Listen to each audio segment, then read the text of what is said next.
a story, read us a story.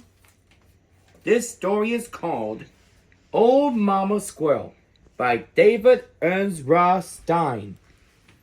Narrated by Billy Crystal. Old Mama Squirrel had raised many babies. Mark my word, she said, there's no shortage of creatures that would love to snack on a baby squirrel. But it won't happen on my watch.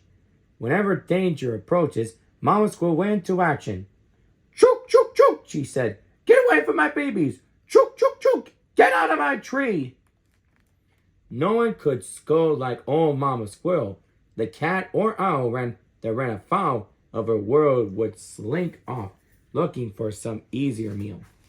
One day, while the babies were taking a nap, a nosy dog came sniffing around.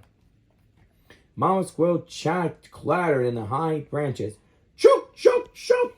She chattered in the low branches. Chook, chook, chook. She scrabbled right side up and upside down while she scolded the dog. Chook, chook, chook. The squirrel is crazy, said the dog. They must put crazy powder in the nuts around here. Help! And that takes care of that, said old Mama Squirrel. Mama Squirrel did not limit herself to no predators. She scored kites, shook, shook, shook, and airplanes, shook, shook, shook. She even scored the man who came to prune the tree. Shook, shook, shook. And that takes care of that, said old Mama Squirrel. One afternoon, while the babies were having a scamper on the high branch, a great growling grizzly bear came to town and climbed into Mama Squirrel's tree. Mama Bear sprang into action. Shook, shook, shook. Get out of my tree. Shook, shook, shook. Get away from my babies.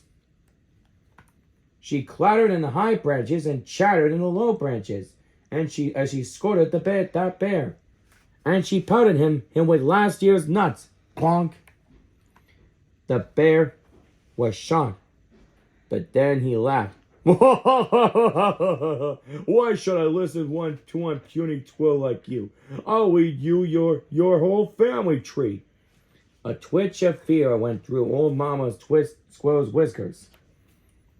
But then she clenched her jaw. Not on my watch, Buster, said old Mama Squirrel. She scooped up her babies and went to raise the alarm. Shook, shook, shook, by the fire escape. Shook, shook, shook, under the tracks. Shook, shook, shook, in top of the trees. Shook, shook, shook, and all over the park. The grizzly was just sticking his nose into Grandpappy Squirrel's nest hole when old Mama Squirrel got back. Shook, shook, shook, said old Mama Squirrel. Shook, shook, shook, said 20 other Mama Squirrels. Shook, shook, shook, said 100 more Mama Squirrels. And they scolded him high and scolded him low and threw nuts at him until he ran away and never came back. And that takes care of that, said old Mama Squirrel. The people of the town were grateful to old Mama Squirrel. They even put up a plaque on the spot where she scolded the grizzly. If you're ever in town, you should go see it. Shook, shook, shook, if you can get anywhere near it. The end.